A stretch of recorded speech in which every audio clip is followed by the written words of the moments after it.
memasuki acara yang ketiga, yaitu sambutan yang akan disampaikan oleh Kepala Markas Taba, Ustadzah Dian Istiana.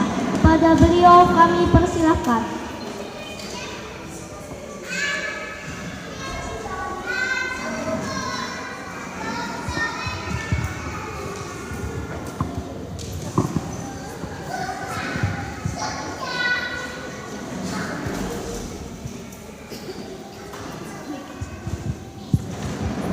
Bismillahirrahmanirrahim. Assalamualaikum warahmatullahi wabarakatuh.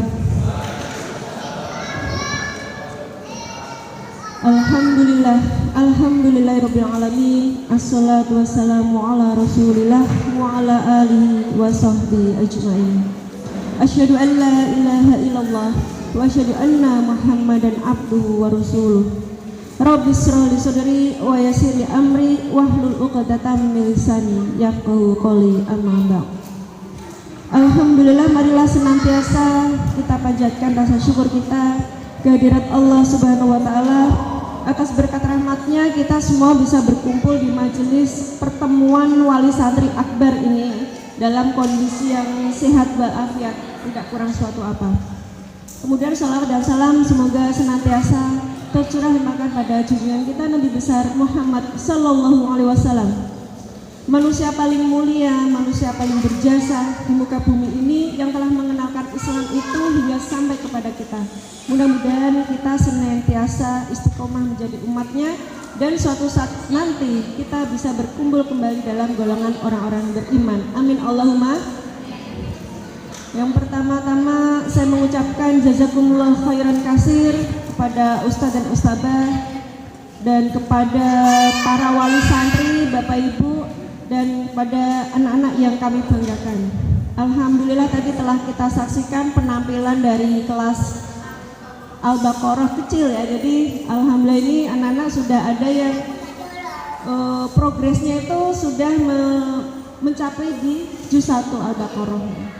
Masya Allah, kita saksikan bersama-sama ya betapa mereka bisa menghafalkan Al-Quran dengan demikian lancar gitu. Hal ini penting ya, kenapa? Karena saat ini anak-anak kita hidup di era disruption, Bapak Ibu. Disruption itu artinya perubahan yang semakin cepat ya. Kita itu tidak bisa menggunakan cara yang lama. Kita harus senantiasa menggunakan cara-cara yang baru supaya apa? Supaya kita tidak tertinggal, tidak tergilas oleh zaman. Bapak Ibu masih ingat di sini ada yang mengalami wartel atau yang buat telepon warnet ya.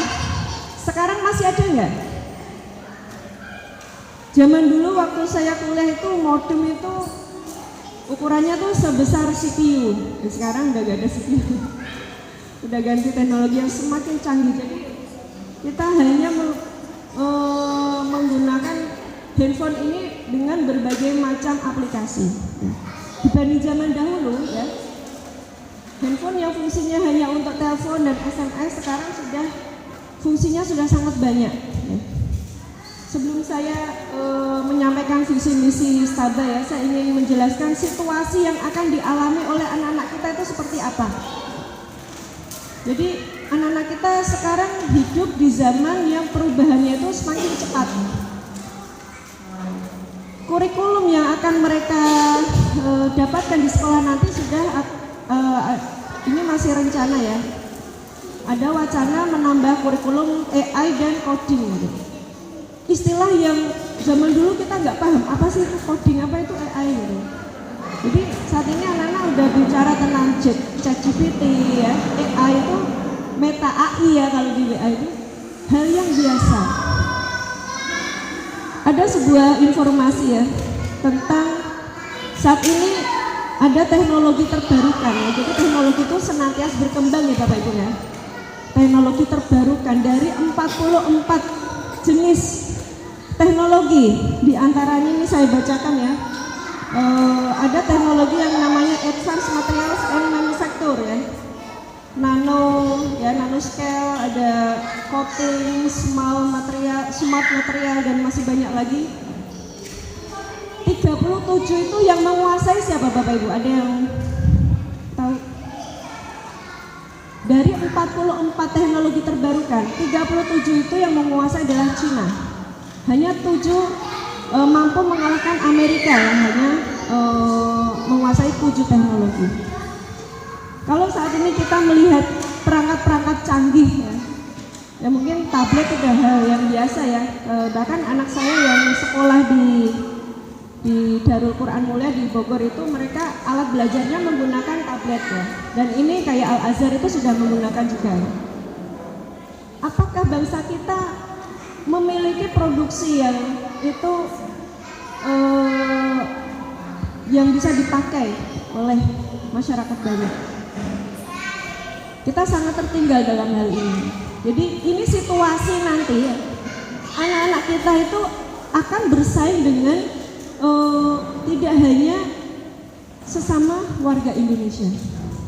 Mereka yang lebih siap, yang lebih skillnya lebih banyak ya, yang kemampuannya lebih tinggi, kompetensinya lebih tinggi, mereka yang akan menjadi pemimpin gitu. Apakah kita rela Bapak Ibu anak kita hanya menjadi bawahan? Tentu ini butuh persiapan yang sangat matang ya Bapak Ibu. Nah, inilah kami berangkat dari situasi yang luar biasa cepat sekali perubahannya. Kalau kita tidak menyiapkan anak-anak kita dari sekarang, nanti mereka hanya menjadi orang yang dipimpin. Orang yang dipimpin itu yang nggak bisa berbuat apa ya, dia hanya ngikut sama pemimpinnya. Ya kalau pemimpinnya baik ya, kalau pemimpinnya punya motivasi yang negatif ya, dia ingin menguasai seperti yang di saat ini pejabat kita ya, ini oknum yang mereka bisa korupsi triliunan ya, bisa menguasai lahan sekian banyak dengan menggunakan hak orang lain. Nah, ini kan menunjukkan bahwa mentaliti para pemimpin kita itu masih ada oknum-oknum yang mereka itu tidak mampu mendapatkan amanah. Maka dari itu Bapak Ibu sekalian, di sini kita ingin menyiapkan generasi yang tangguh, generasi yang nantinya siap menjadi pemimpin peradaban yang akan membawa kemajuan bagi Indonesia pada khususnya dan Islam pada umumnya. Untuk itu di sini saya ingin menyampaikan visi dan misi Staba yang menjadi landasan dari program-program yang nantinya akan kita jalankan. Yaitu visi Staba adalah menjadi lembaga tahfidz yang berkualitas dan berakhlakul karimah.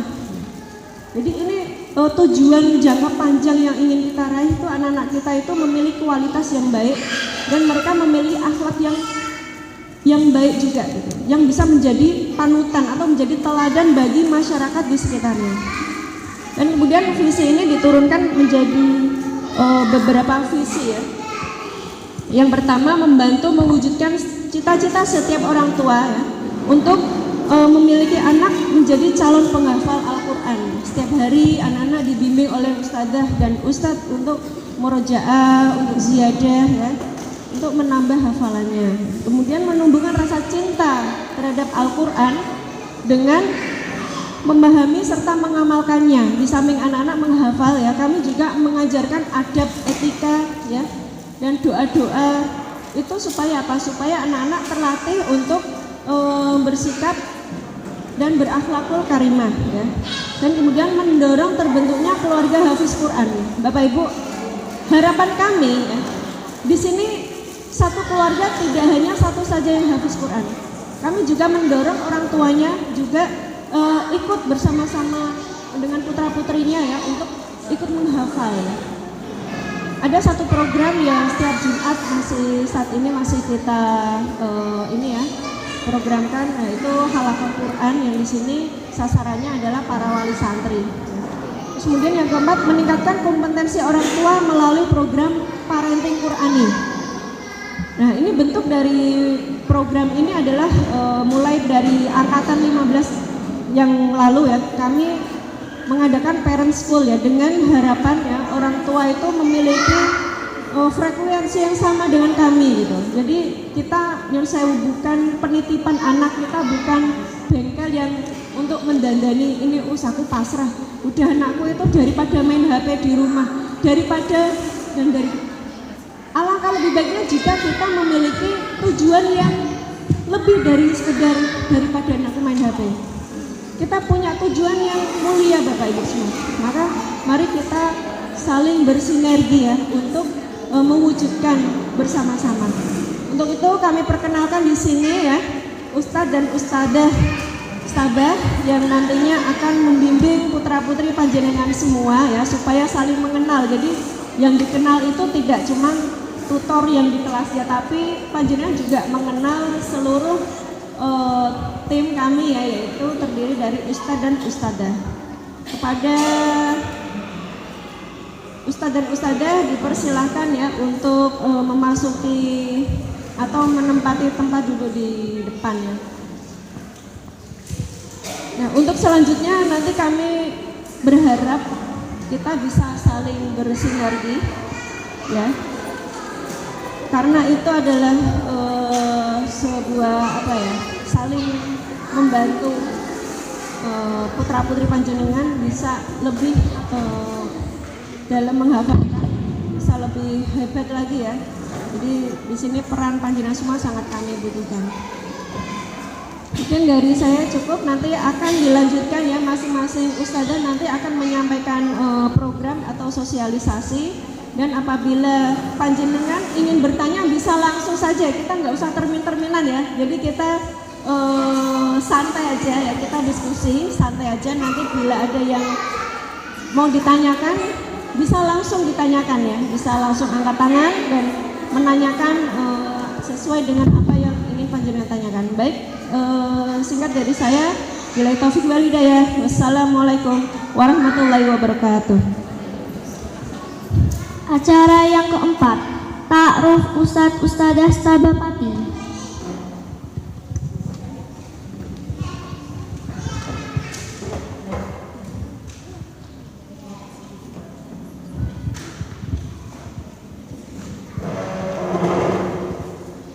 Baik, Assalamualaikum warahmatullahi wabarakatuh. Saya di sini akan memperkenalkan semua ustadz dan ustadzah yang mendampingi santri di Stabah Pati. Untuk yang pertama, Ustadzah Yani.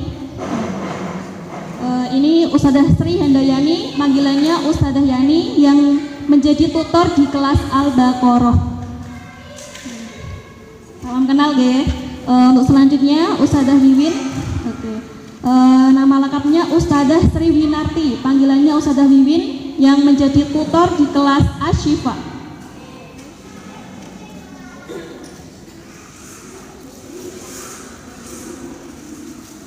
Kelas Asyifa itu hafalnya dari surat Al-Imran sampai surat Al-A'raf. Untuk selanjutnya Ustadzah Rahma. Ya, nama lengkapnya Ustadzah Rahmawati, panggilannya Ustadzah Wati. Ini mendampingi menjadi tutor di kelas Al-Furqan, sama didampingi musyrifahnya sama Ustadzah Wiwin ini tadi ya. Juz 30 surat An-Naba sampai An-Nas. Untuk selanjutnya Ustadzah Iska, ini yang menjadi tutor di kelas Al-Asr ya. Kelas Al-Asr itu juz 30 yang usia SD ya, kelas SD.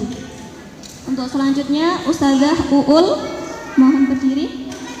Ustadzah Uul yang menjadi tutor di kelas Al-Firdaus juz 29. Oke, untuk selanjutnya ini Ustadz satu-satunya di Stabah ya, Ustadz Nurdin, panggilannya Ustadz Nur, menjadi tutor di kelas Al-Baqarah yang kecil ya, yang kelas Al-Baqarah balita gitu. Sekian. Oh ya, saya belum. Untuk saya sendiri Ustadzah Umbar, yang menjadi tutor di kelas Ar-Rahman juz 30 balita juga, yang didampingi sama musyrifah Ustadzah Yani ini ya. Perkenalkan semuanya. Baik, terima kasih. Masih ada satu kelas, tapi ini Ustadzah Umi qadarullah baru sakit jadi nggak berangkat.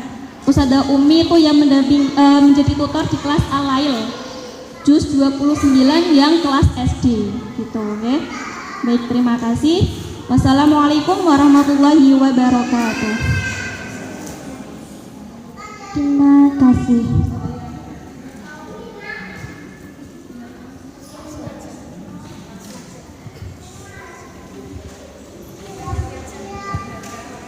Bismillahirrahmanirrahim. Assalamualaikum warahmatullahi wabarakatuh. Alhamdulillah, segala puji hanya milik Allah yang telah memudahkan segala urusan kita, yang telah menanamkan kecintaan dalam hati kita terhadap Al-Quran. Salawat dan salam senantiasa tercurah kepada Rasulullah SAW, suri teladan kita dalam mendidik generasi beriman dan berhak Al-Quran. Di sini saya akan menyampaikan beberapa kurikulum, bukan beberapa ya, satu kurikulum yang berlaku di Stabar. Yang pertama adalah level 1. Level 1 adalah tahap awal bagi anak-anak kita untuk mengenal dan mencintai Al-Quran. Adapun targetnya adalah juz 30 dari surah An-Naba sampai surah An-Nas. Di tahap awal ini anak-anak akan belajar mencintai, belajar mengenal, dan kemudian mereka akan lebih fokus untuk mendengar dan lebih aktif untuk mengikuti talaki. Nah, untuk di level 1 ini talakinya langsung dari Syekh Kamil. Siapakah beliau? Beliau adalah penemu metode tabarok yang kita pakai saat ini gitu. Untuk capaian level 1 dari balita sampai SD sama, yaitu 1 juz dalam waktu kurang lebih 6 bulan. Jadi nanti di akhir level biasanya, karena kita mulainya bulan Juli, nanti bulan antara bulan November, Desember akan dilakukan ujian akhir level, yaitu ujian hafalan 1 juz dari An-Naba sampai An-Nas. Kemudian tahap selanjutnya adalah level 2, yaitu juz 29. Di level 29 ini sudah mulai berbeda, ayatnya mulai panjang, targetnya 1 surah. Juz 29 kurang lebih ada 11 surah. Di level 2 mereka akan sudah diperkenalkan dengan mushaf, bukan hanya mendengarkan dan fokus talaki mengikuti, mereka akan diperkenalkan mushaf. Walaupun mereka mengajinya, tahsinnya belum sampai Al-Quran, kita sudah perkenalkan. Mereka akan sudah mulai menunjuk ayat demi ayat sesuai talaki. Misalnya tadi surah Al-Mulk, Tabarakalladzi, mereka mulai menunjuk Tabarakalladzi, walaupun itu pasti belum berurut, tapi kita biasakan biar mereka mengenal gitu. Kemudian tahap selanjutnya adalah level 3. Level 3 ini ada beberapa tahap. Yang pertama masuk di kelas Al-Baqarah yang capaiannya kurang lebih 3 juz 8 halaman. Kalau di level 1 dan level 2 mereka mendengar dan ditalaki oleh Syekh Kamil. Kalau di Al-Baqarah khususnya yang SD, mereka sudah diajari untuk ziyadah mandiri atau menghafal sendiri gitu, menambah hafalan baru sendiri. Mereka sudah membaca mushafnya sendiri. Jadi nanti di level 3 mereka sudah membawa Al-Quran pribadi gitu. Untuk targetnya ziyadahnya itu 1 hari 1 halaman dan ditambah setoran murojaah atau hafalan sebelumnya. Kalau untuk balita itu kita masih pakai talakinya Syekh Kamil untuk metode Al-Baqarah, metode tabaroknya gitu. Kemudian berikutnya adalah jenjang masuk di kelas Al-Imran dan An-Nisa gitu. Setelah Al-Imran dan An-Nisa targetnya sama, 1 hari 1 halaman, ziyadah mandiri dan setoran murojaah juga, setoran ziyadah. Kemudian masuk lagi di kelas Al-Maidah dan Al-Maidah sampai Al-A'raf. Untuk level 3 ini capaiannya banyak ya, bukan cuma 1 juz gitu. Jadi ketika di Al-Baqarah 1 juznya selesai, mereka akan diuji 1 juz. ketika lolos 1 juz baru diizinkan naik di juz berikutnya gitu. Jadi juz 1 selesai, kita tes 1 juz, kalau mumtaz kita naikkan di juz 2. Begitu seterusnya sampai masuk di kelas Al-A'raf. Sampai di sini mungkin ada yang ingin bertanya terkait materi dan kurikulum yang berlaku di Stabah, silahkan.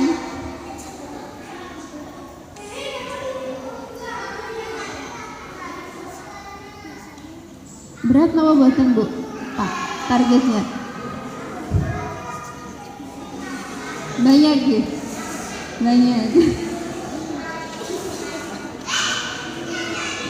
Untuk pengalaman yang di kelas Al-Baqarah 1 hari 1 halaman itu sebenarnya kita kalau di Al-Baqarah awal biasanya kita bangun sistemnya dulu. Memang tidak langsung 1 hari itu 1 halaman, tapi bertahap gitu. Jadi jangan khawatir dulu ya, insya Allah kita tidak sekejam itu. Insya Allah itu semua bertahap, tapi kita biasakan mereka bertanggung jawab dengan targetnya gitu. Jadi kurikulum ini bukan semata-mata untuk mengisi kepala anak-anak dengan hafalan, tapi untuk menanamkan cinta, adab, dan pemahaman Al-Quran dalam hati mereka. Bapak Ibu yang dirahmati Allah, kami tidak bisa berjalan sendiri. Keberhasilan anak-anak kita adalah dalam menghafal Al-Quran adalah sinergi antara orang tua, guru, lembaga. Maka kami mengajak Bapak dan Ibu dalam proses ini untuk aktif dalam doa, semangat, dan kebersamaan. Semoga Allah memberkahi setiap langkah kecil kita dalam mengantarkan anak-anak menuju cahaya Al-Quran, menjadikannya sebagai penolong kita nanti di yaumul akhir.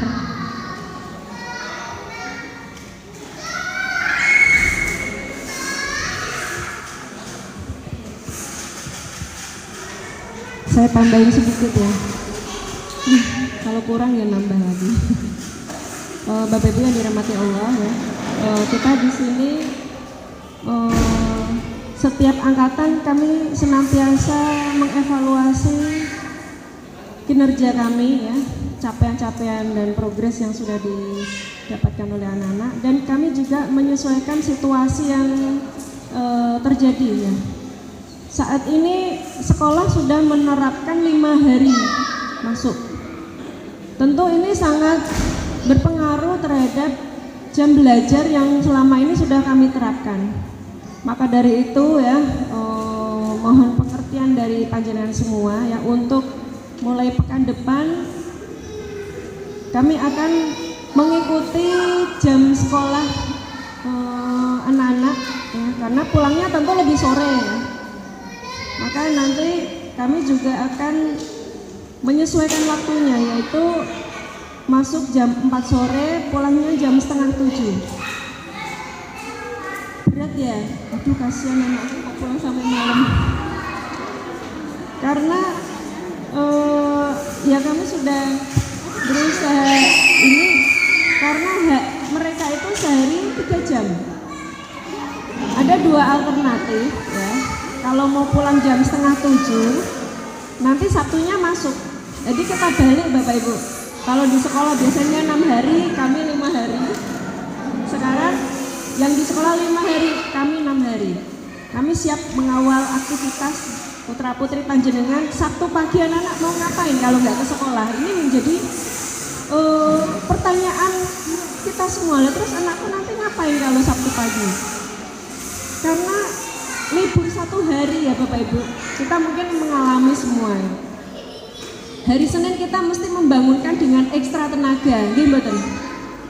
Kemarin liburan, apalagi nanti liburnya 2 hari. Maka untuk memanfaatkan waktu ya, hari Sabtu pagi, nanti haknya mereka yang setengah jam itu akan kami ganti di hari Sabtu. Jadi jam 4 sampai setengah 7 itu kan 2,5 jam.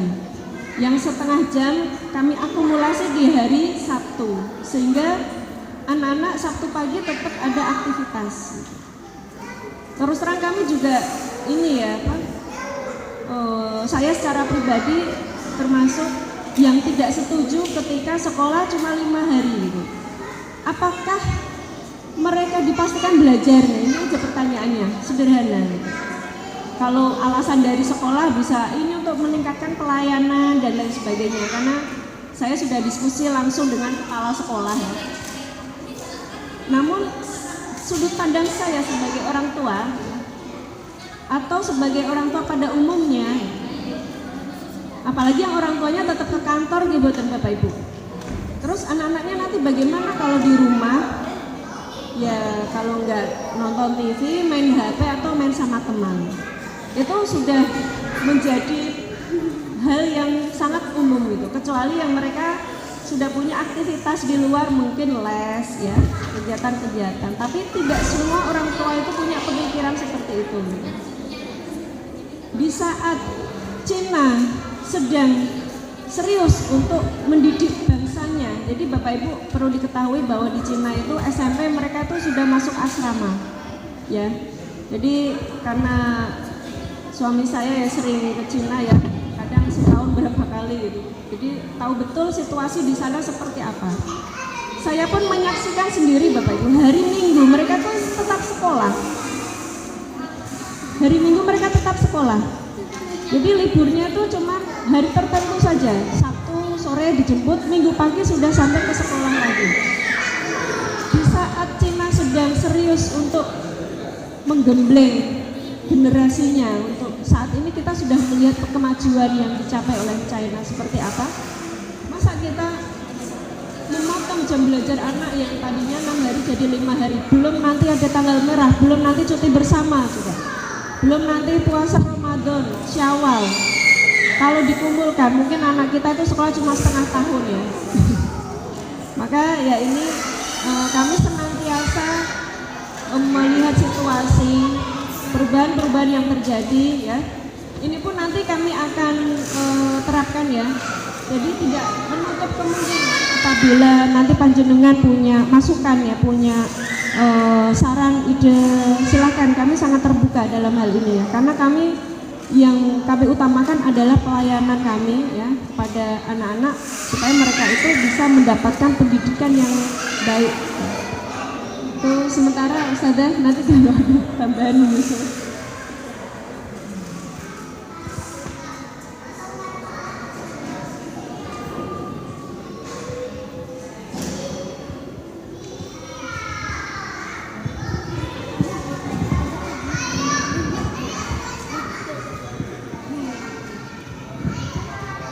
Baik, untuk selanjutnya kami akan membahas terkait peraturan dan program Staba. Yang pertama kami bahas ini adalah terkait peraturan Staba. Yang pertama adalah Bapak Ibu Wali Santri harus tertib mengisi buku penghubung dan siap mendampingi dan mengontrol hafalan santri selama di rumah. Kemudian yang kedua ada mengurangi interaksi anak dengan gadget. Yang ketiga ada wali santri wajib mengantar dan menjemput santri tepat waktu, khususnya untuk kelas SD ya, karena ada denda keterlambatan. Yang keempat ini untuk pembayaran SPP maksimal tanggal 15 setiap bulannya. Dan yang terakhir ada wali santri tertib dan wajib menghadiri program Staba. Nah, untuk program Staba ini diantaranya salah satunya adalah ada halaqah Quran. Halaqah Quran ini adalah kegiatan untuk belajar membaca Al-Quran, menghafal Al-Quran dan belajar tahsin secara bersama-sama. Dan biasanya halaqah Quran ini dilaksanakan setiap 1 pekan sekali di hari Jumat. Waktunya ba'da asar kurang lebih setengah 4 ya dimulainya. Untuk tempatnya di Musola Beni Nur dekat Staba. Kemudian untuk program yang kedua ini ada program Paring School, di mana program ini adalah kegiatan edukasi untuk para orang tua itu sendiri, dan ini wajib dihadiri oleh semua wali santri Staba. Yang ini biasanya dilaksanakan setiap 2 bulan sekali. Untuk program yang ketiga adalah ada program pertemuan wali santri. Untuk program ini biasanya dilaksanakan 2 bulan sekali. Jadi untuk program pertemuan wali santri ini selang-seling dengan parent school. Gitu. Kalau bulan ini sudah ada parent school, bulan depannya pertemuan wali santri. Bisa dipahami, nggih? Dan untuk pertemuan wali santri ini biasanya lebih intens pembahasannya karena akan membahas terkait evaluasi perkembangan santri selama belajar di Stabah.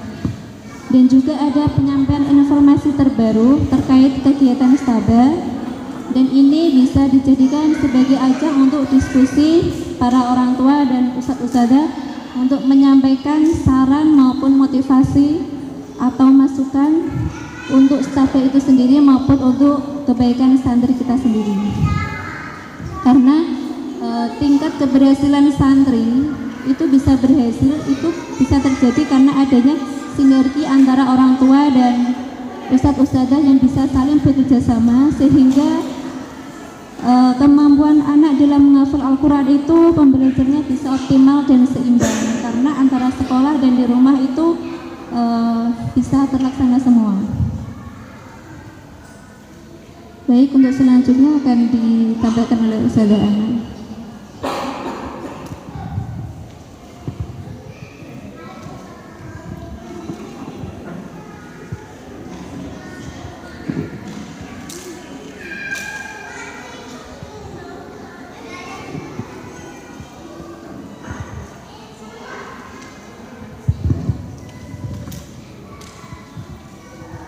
Baik, ini ada program juga dari Stabah, program antar jemput dari sekolah.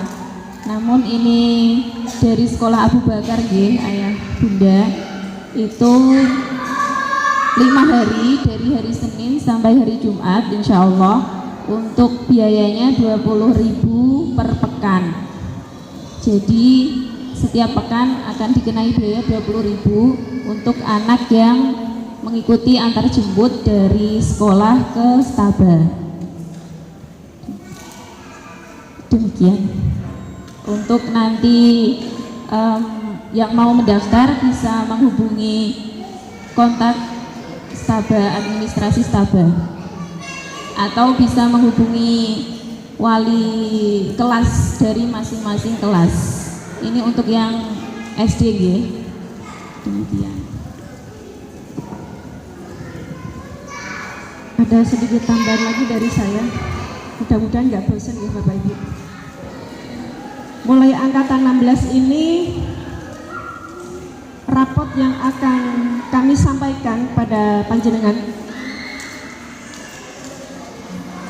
Selama ini kami memberikan laporan kepada panjenengan semua, itu adalah hasil dari capaian putra-putri panjenengan. Nah, mulai angkatan ini, rapot yang akan kami serahkan pada panjenengan tidak hanya capaian putra-putri panjenengan, akan tetapi ini juga orang tuanya nanti akan ada rapotnya. Kenapa? Karena dari hasil evaluasi kami yang sangat kami harapkan di sini adalah ada kerjasama yang efektif antara kami dengan panjenengan semua.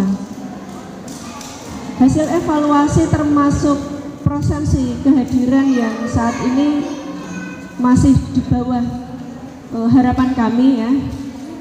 Ini kami berusaha untuk meningkatkan. Jadi ada beberapa hal yang akan menjadi penilaian, yaitu kehadiran di program yang kami selenggarakan, yaitu parent school, kemudian pertemuan wali santri ya, dan beberapa program yang biasanya kami sosialisasikan sebelumnya. Kemudian juga dalam mengisi buku penghubung. Nah, ini masih yang mengisi juga belum sesuai dengan apa yang kami harapkan ya. Karena bagi para tutor, informasi panjenengan ini sangatlah penting untuk melanjutkan proses di Stabah. Nah, maka dari itu ini mohon untuk angkatan ini ya, kita lebih serius lagi ya untuk mendidik putra-putri kami. Jadi di sini putra-putri panjenengan itu juga bagian dari putra-putri kami ya. Jadi semua ustadz dan ustadzah di sini tidak hanya santrinya itu tidak hanya yang ada di kelasnya, tapi seluruh yang di Staba ini adalah santri bagi kami.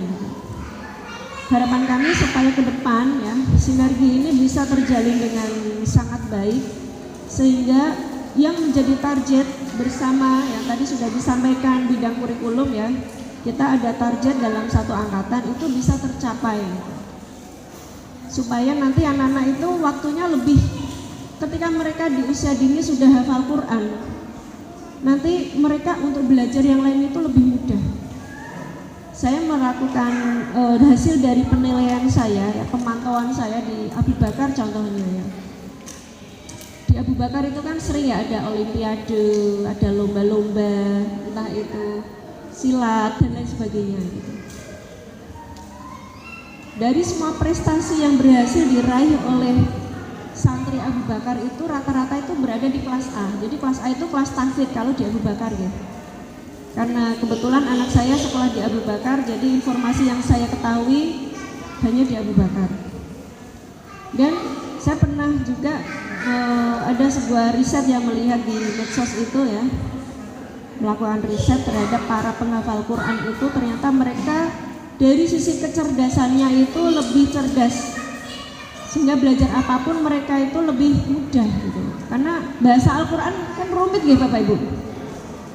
Coba kita ikut murojaah itu kadang kebolak-balik gitu. Al-Infitor sama At-Takwir itu biasanya kebolak-balik dari juz 30.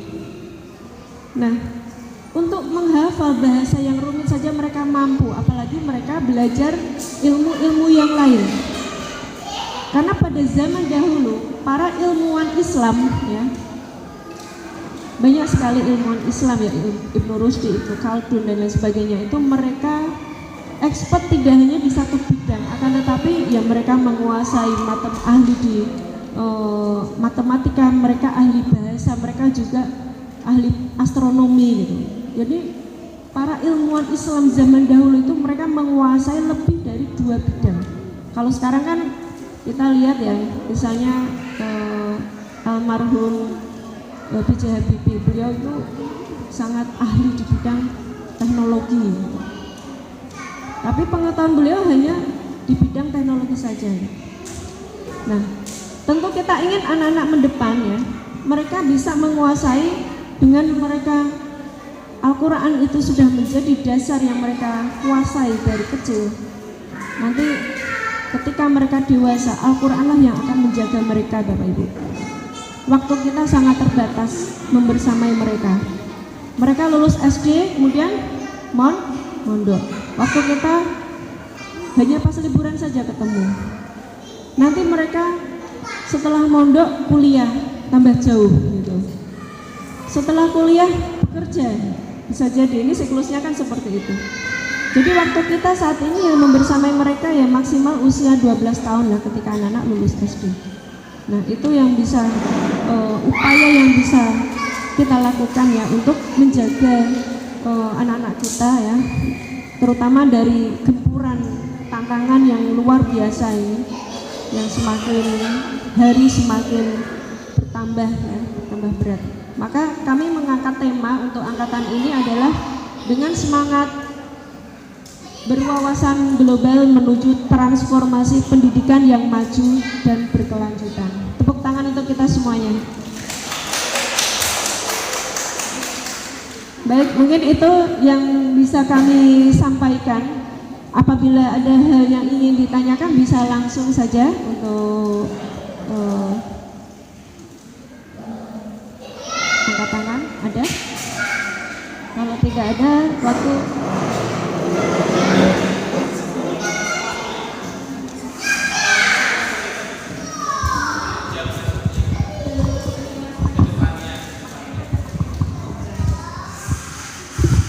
terima kasih. Tadi kan disinggung sedikit tentang jam masuknya. Tadi jam 4 sore sampai jam setengah 5 ya? Setengah. itu yang kelas SD. SD. Iya. Untuk yang TK. TK. Oke. Yang TK masih sama sampai Jumat. Masih sama kayak Ya, ini. kalau TK belum ada perubahan sepertinya. Berarti Akan tetap Oh, Aman ya. Untuk yang balita ini masih sama nggih. Yang Al-Furqan masih sama pukul 10 sampai jam 13 pukul 1 atau jam 1 siang. Untuk yang kelas Ar-Rahman masih sama jam 11 sampai jam 2 siang. Gitu. Itu tadi yang sampai hari Sabtu untuk kelas SD nggih. Al-Firdaus juga sama ya, yang level 2 itu juga jam 11 sampai jam 2 dan masuknya hari Senin sampai Jumat. Yang Sabtu itu untuk yang kelas SD tadi.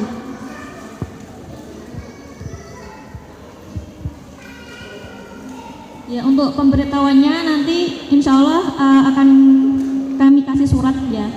Ya, begitu. Ada yang mau ditanyakan lagi? Monggo, Bunda.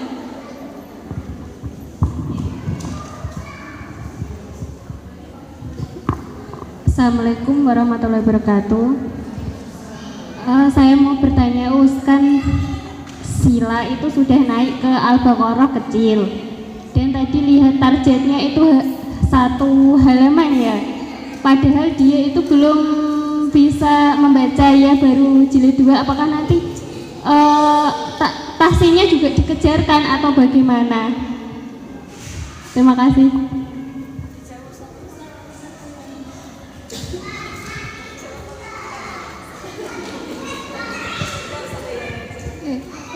Untuk kelas balita kita pakainya masih Talaki Syekh Kamil mah gitu. Kalau masih Talaki Syekh Kamil berapa kan?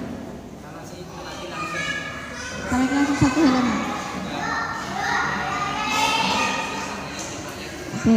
Jadi kalau untuk kelas Al-Baqarah kecil tadi informasi dari tutornya itu 5 ayat setiap hari mah. Jadi setiap hari 5 ayat ditalaki langsung oleh Ustadz gitu.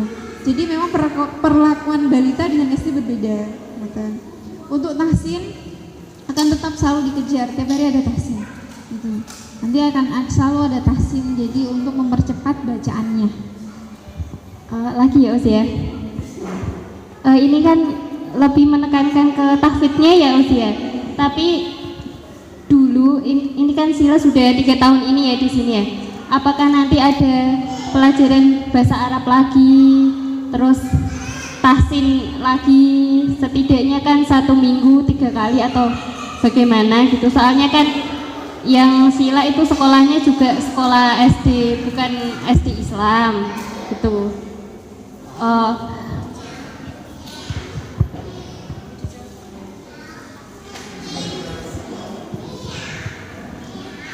Baik, terima kasih Bunda Sheila. Jadi kami akan senantiasa mengevaluasi angkatan sebelumnya ya. Kalau sebelumnya ada bahasa Arab ya, kenapa itu kemarin kami kurangi jam tahsinnya, karena dari hasil evaluasi terlalu banyak menyita waktu ya untuk tahsin, sehingga di awal memang kami fokusnya adalah tahfidz ya. Seperti yang kepanjangan STABA itu kan sentra tahfidz ya, bukan sentra tahsin. Di sini tahsin hanya menjadi materi suplemen. Jadi yang angkatan kemarin kami kurangi sepekan 2 kali, yang sebelumnya sepekan 3 kali, yang angkatan kemarin sepekan 2 kali. Ini pun nanti akan kami evaluasi kembali gitu. Jadi setiap perjalanan angkatan yang kami lalui, kami senantiasa menilai ya, mengevaluasi mana yang kurang gitu. Kalau perlu anak-anak tidak hanya belajar bahasa Arab, Bapak Ibu, anak-anak harus kita siapkan belajar bahasa asing yang lainnya. Kalau bahasa Inggris itu sudah pakem, di SD manapun sudah ada bahasa Inggris. Bisa ditambah dengan bahasa Mandarin ya. Bisa ditambah dengan bahasa Jepang ya. Bahasa-bahasa yang sekarang ini menjadi alat komunikasi di seluruh dunia. Nanti pun saya sudah berencana ya, jadi anak-anak setidaknya mereka paham kosakata dasar ya, 3 bahasa minimal, kalau perlu kita tambah gitu. Karena nantinya mereka harus berwawasan global Bapak Ibu. Jadi tidak cukup hanya mengetahui hal-hal yang lingkupnya lokal saja. Mereka harus punya wawasan yang lebih luas. Supaya apa? Supaya pemahaman mereka lebih banyak, supaya pengalaman mereka juga lebih banyak juga gitu. Nah, ini nanti akan kami evaluasi ya dalam perkembangannya. Kalau sepekan dua kali itu dirasa masih kurang ya, dan kita mampu mengefektifkan waktu. Jadi ini Bapak Ibu, kami masih mencari cara supaya anak-anak itu waktu 3 jam itu efektif ya. Tidak habis untuk, kan selama ini kan anak-anak itu ada jamnya berkurang karena sholat asar ya. Ini yang kelas SD ya. Kemudian ada snack ya.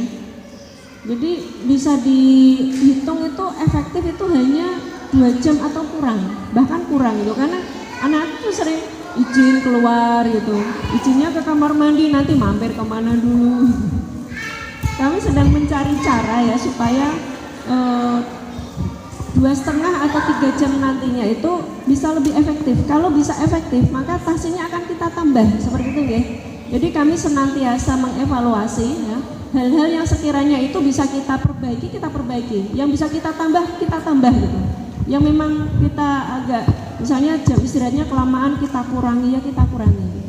Dan nanti ini pun juga melihat kondisi ya, putra-putri panjenengan tentu situasi kondisinya lebih sisa-sisa energi gitu lah ya. Pulang sekolah sore asar kan, nanti masih lanjut ke sini. Jadi perlu Bapak Ibu ketahui bahwa kita pertama kali angkatan SD itu masuknya jam 4:30, pulangnya jam 8 malam. Itu dulu angkatan 5, jadi staba ya. Di angkatan kelima kami buka kelas SD itu pertama kali masuknya jam 4:30 sore, karena waktu itu anak-anak kami yang sekolah di Abu Bakar khususnya kelas tahfidz itu pulangnya sudah jam 3:30 memang. Jadi zaman dulu itu angkatan keberapa Abu Bakar itu pulangnya 3:30 dari sekolah ya. Jadi setelah asar anak-anak baru pulang. Dan mereka masuk staba itu jam 4:30 sampai jam 8 malam. Coba panjenengan bayangkan betapa capeknya. Tapi selama kita mampu memotivasi ya anak-anak, yang penting itu tidak beban gitu. Mereka enjoy. Ketika anak-anak sudah menemukan pola, sudah terbiasa dengan produktivitas yang tinggi gitu, harinya kan efektif banget itu ya. Pagi mereka di sekolah sampai sore, kemudian pulang ba'da maghrib ya. Belum nanti kalau ada yang les di kumon ya, masih mengerjakan kumon, atau yang mereka punya PR gitu kan. Kita sebagai orang tua tugasnya hanyalah mengawal mereka ya, memotivasi. Enggak apa-apa nak, kamu capek, istirahat kalau capek gitu. Beri mereka kesempatan istirahat. Setelah itu kita mulai lagi yuk kalau capeknya sudah hilang. Karena memang mereka harus seperti itu. Kita gembleng dengan seperti itu. Kenapa sih aku nggak bisa seperti temanku yang lain, kan enak pulang sekolah bisa main. Nah, kamu tuh calon pemimpin, kamu tuh calon orang hebat. Pemimpin nggak dilahirkan dengan malas-malasan. Pemimpin tidak dilahirkan dengan dia itu menghabiskan waktu dengan bermain-main. Tapi pemimpin dilahirkan dengan perjuangan, Bapak Ibu. Jadi selama kita masih mampu memotivasi, tentu kita mendampingi juga ya Bapak Ibu. Jangan hanya nyuruh, ayo sampai mana tadi ngerjaannya, sementara orang tuanya asik sendiri. Nah ini jangan sampai, kita ikut terlibat dengan mereka. Kita tunjukkan bahwa kita itu senantiasa berada di sisi mereka, sehingga mereka akan senantiasa terpacu semangatnya. Mungkin itu ya, semoga bisa mewakili ya jawabannya. Ada lagi Bapak Ibu sebelum kita tutup? Cukup ya? Oh iya, moga silakan.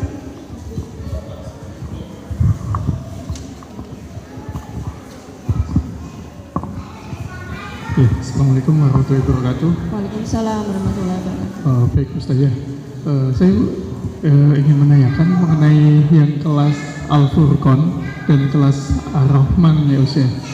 Itu apakah sama? Kemudian targetnya kalau tidak salah tadi dalam 6 bulan ya Ustaz, juz 30. dari Anaba sampai Anas. Kalau nggak salah dulu kan setengah ya Ustaz.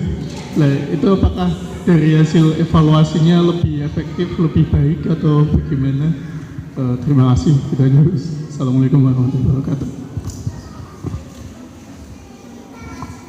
Waalaikumsalam warahmatullahi wabarakatuh. Untuk Ar-Rahman, Al-Furqan sama Al-Asr itu targetnya sama, semuanya 1 juz dari An-Naba sampai An-Nas. Dulu yang angkatan sebelumnya setengah juz deh, yang dari An-Naba sampai Al-Fajr, dan ada yang dari Al-Balad sampai An-Nas. Tapi ini kita evaluasi, kita perbaiki lagi, kita ubah menjadi 1 juz dalam waktu 6 bulan. Jadi sama Al-Furqan, An-Naba, Al-Asr semuanya sama. Jadi targetnya sama 1 juz gitu.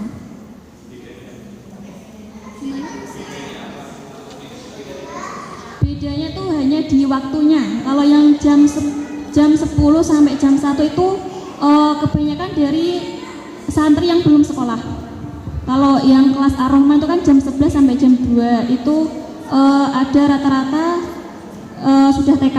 Jadi kita menyelesaikan waktu santri dari Sabah gitu. Yang Al-Asr itu karena rata-rata kelas SD pulangnya sore, jadi kita waktunya sore gitu.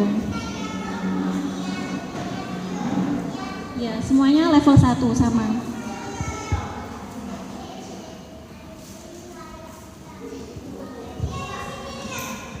Ada lagi yang mau ditanyakan? Untuk di angkatan sebelumnya memang kita rombak kurikulumnya cuman setengah juz Bapak Ibu, karena dari hasil capaian, wah ini kalau 1 juz kok kayaknya berat, kemudian kita turunkan menjadi setengah juz. Namun setelah kita evaluasi ya, akhirnya kami kembali lagi ke 1 juz gitu. Jadi kalau bisa kita target yang tinggi, kenapa tidak gitu? Karena diberi target yang rendah pun anak-anak capainya justru di bawahnya itu gitu. Ini pun dari hasil evaluasi kami yang akhirnya kembali lagi menjadi 1 juz, karena ini sesuai dengan kurikulum yang menjadi apa yang kami pakai, yaitu metode tabarok. Itu memang juz 30 itu menjadi target untuk level 1 ya. Kemudian level 2-nya juz 29 dan langsung level 3 itu Al-Baqarah ya. Nah, ketika anak-anak sudah menemukan pola dalam menghafal ya, yang tadinya bertahap ya, dari juz 30, juz 29 yang ayatnya lebih panjang gitu. Nanti ketika mereka sudah mencapai level 3 Al-Baqarah yang jumlah juznya itu 2,5 ya, nanti angkatan ini mau kita genapkan 3 juz.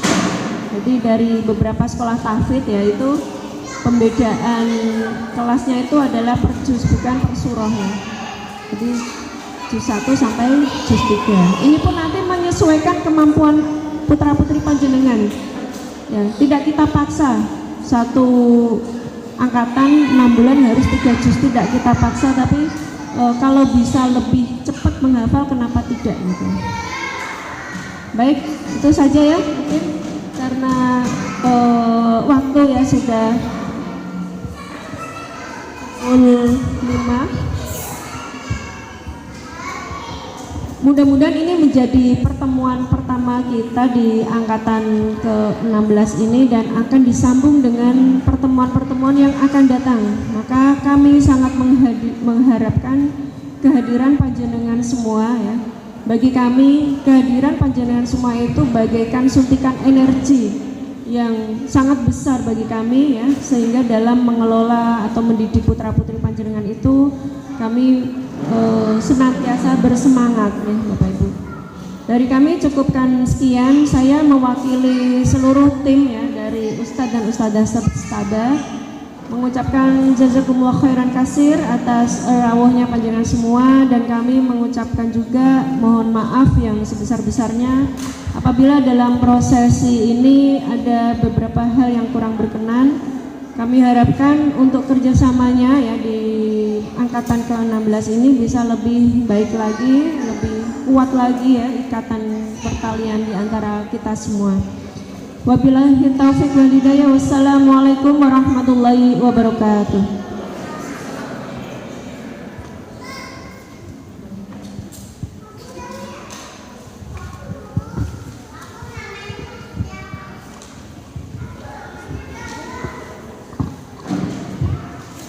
Demikian acara pertemuan wali santri pada sore hari ini. Semoga acara ini dapat diambil hikmah dan manfaatnya. Kurang lebih kami mohon maaf. Wassalamualaikum warahmatullahi wabarakatuh.